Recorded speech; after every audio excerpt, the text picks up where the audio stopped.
नमस्कार दोस्तों, study with देव चरण में आपका स्वागत है। दोस्तों, पिछली वीडियो में हमने वित्त विधेयक पर चर्चा किया था, यानी धन विधेयक पर।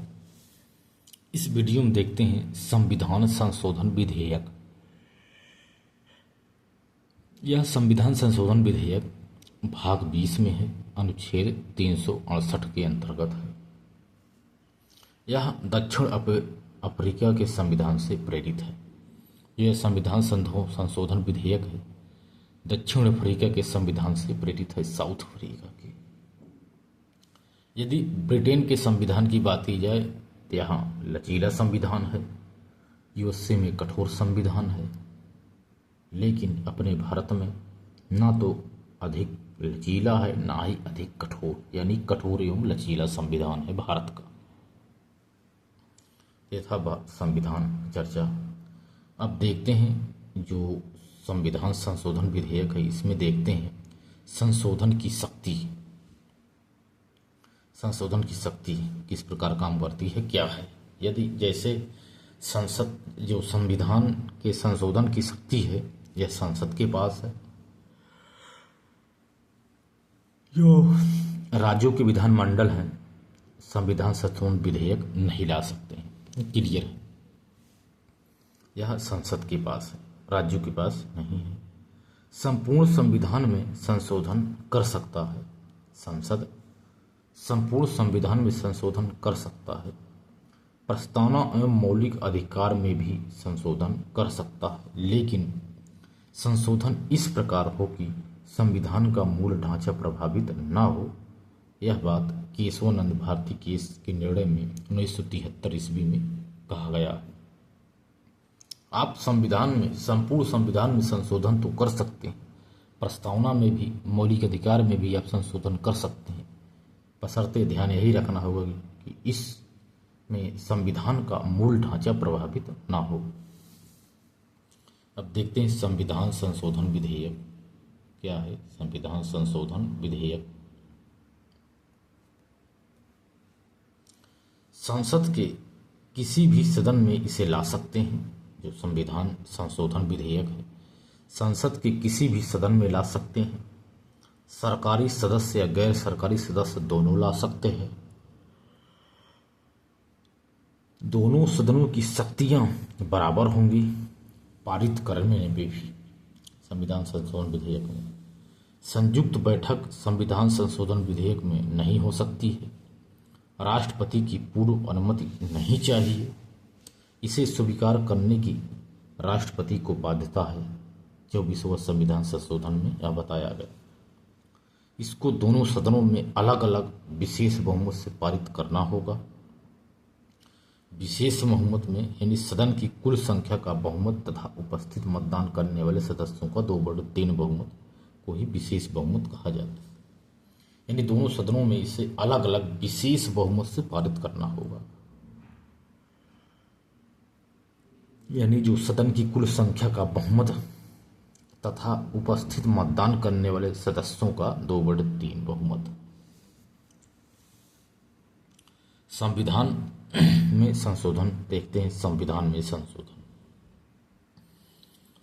साधारण बहुमत द्वारा भी संविधान में संशोधन होता है, यानी साधारण बहुमत द्वारा। यह प्रक्रिया आर्टिकल 368 से बाहर है। साधारण बहुमत द्वारा जो संविधान में संशोधन होता है, इसको संविधान संशोधन विधि नहीं मानते हैं। संसद के साधारण बहुमत से नए राज्यों का प्रवेश आर्टिकल 2 में है, जो है नए राज्यों का गठन, क्षेत्र सीमा, नाम परिवर्तन आदि साधारण बहुमत द्वारा ही किया जाता है।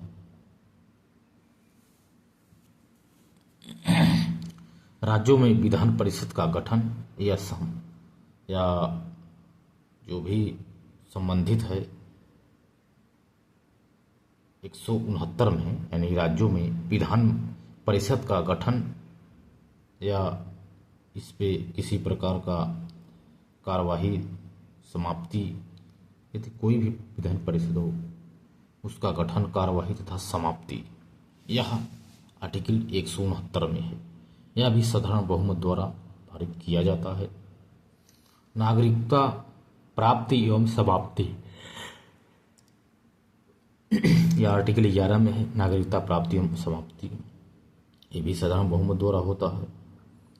5वीं, 6वीं एवं 8वीं अनुसूची में परिवर्तन करना होता है तो राष्ट्रपति, उपराष्ट्रपति, न्यायाधीशों के वेतन में परिवर्तन और यूटी, यूनियन टेरिटरी में मंत्रिपरिषद का गठन आदि साधारण बहुमत द्वारा इसमें संशोधन करते हैं। इसे संविधान में संशोधन, यह प्रक्रिया आर्टिकल 368 से बाहर है। ये सभी संविधान ये साधारण बहुमत द्वारा किया जाता है। अब देखते हैं आर्टिकल 368 के तहत, ये तो संविधान के द्वारा, संसद के द्वारा हुआ। अब देखते हैं आर्टिकल 368 के द्वारा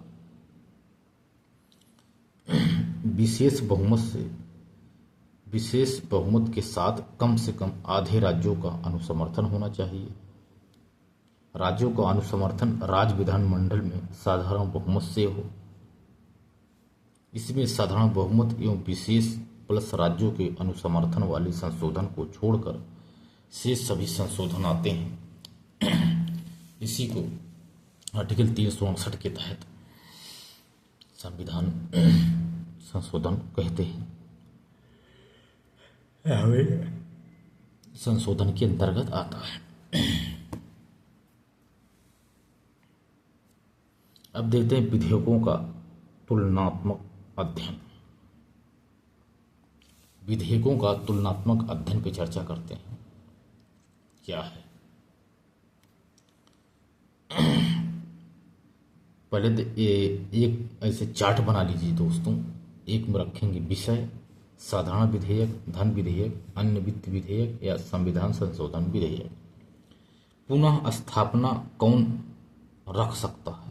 पुनः स्थापना कौन रख सकता है? एक विषय में कहा गया कि पुनः स्थापना कौन रख सकता है, तो दोनों सदनों से पुनः स्थापना देखा जाए।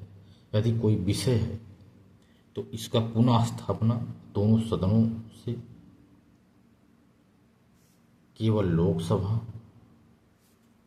प्रकार 1, प्रकार 2, लोकसभा दोनों, संविधान संशोधन विधेयक में दोनों सदनों से। यानी कोई विषय है, इसकी पुनः स्थापना दोनों सदनों में हो सकती है साधारण विधेयक के अंतर्गत।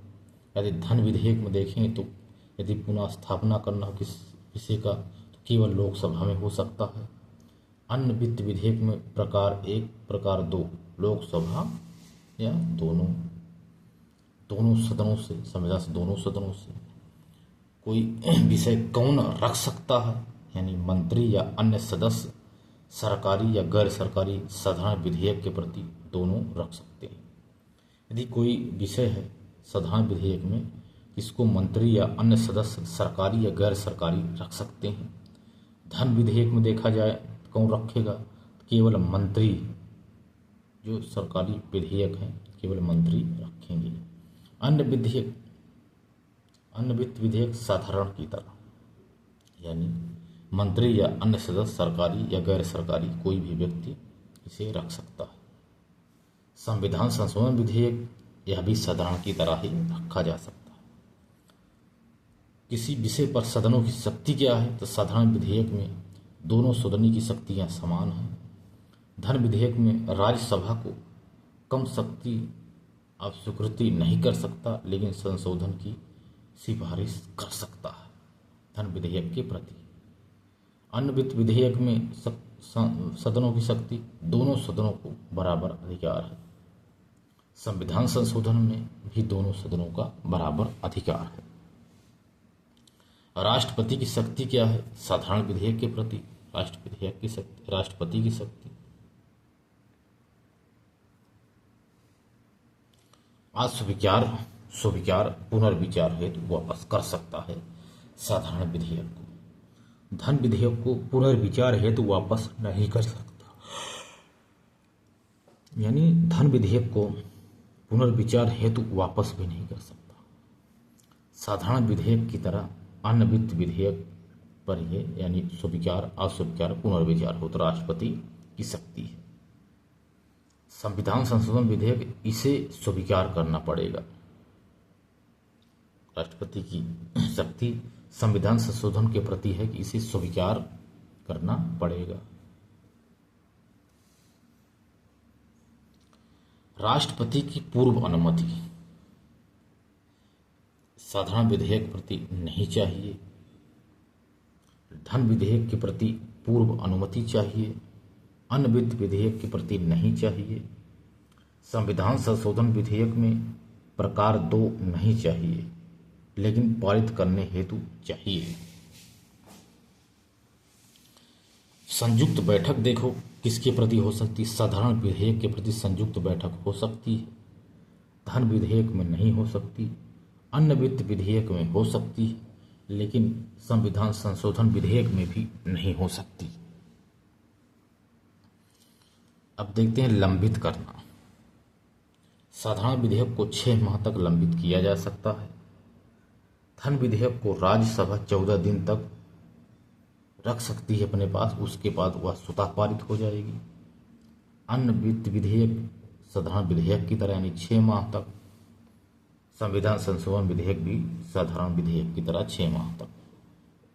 बहुमत देखा जाए तो साधारण विधेयक साधारण बहुमत द्वारा, धन विधेयक भी साधारण बहुमत द्वारा, अन्य वित्त विधेयक भी साधारण बहुमत द्वारा, लेकिन संविधान संशोधन विधेयक विशेष बहुमत द्वारा पारित किया जाता है। अब देखते हैं प्रमाणन। साधारण विधेयक के प्रति प्रमाणन नहीं कर सकते। लोकसभा का स्पीकर प्रमाणित कर सकता है। अन्य वित्त विधेयक में प्रमाणित नहीं। संशोधन विधेयक में भी, संविधान संशोधन विधेयक में भी प्रमाणन नहीं। अब विषय वस्तु साधारण विधि बनाने के लिए यह है। साधारण विधेयक में विषय वस्तु धन विधेयक 110 में दिए गए प्रावधानों के लिए, आर्टिकल 117 में दिए गए कार्यों के लिए। अन्य वित्त विधेयक में, संविधान संशोधन विधेयक में, संविधान संशोधन 368 के लिए आदि के लिए यह दिया गया है। दोस्तों, ये था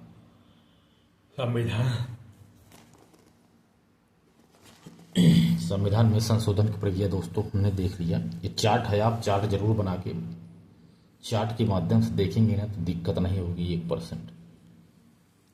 आप इसको चार्ट जरूर बनाइएगा दोस्तों। तो दोस्तों, मिलते हैं और बेहतरीन क्लास में। तब तक के लिए धन्यवाद।